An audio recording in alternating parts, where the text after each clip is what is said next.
counter-landing fire exercise isinagawa sa La Paz Sand Dune sa Lawag, Ilocos Norte bilang bahagi ng balikatan exercises. Sinanay riyan ang pagdepensa ng mga Pilipino at Amerikanong sundalo mula sa pag-atake mula sa dagat.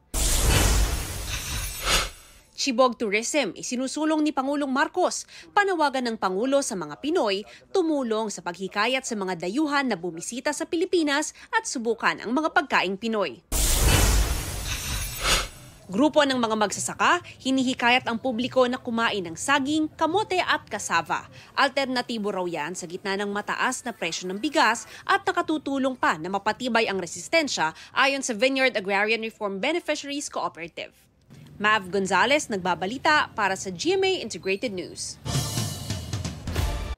Mga kapuso, alamin ang State of the Nation. Mag-subscribe sa GMA Integrated News sa YouTube. Sa ating mga kapuso abroad, samahan niyo kami sa GMA Pinoy TV at sa www.gmanews.tv.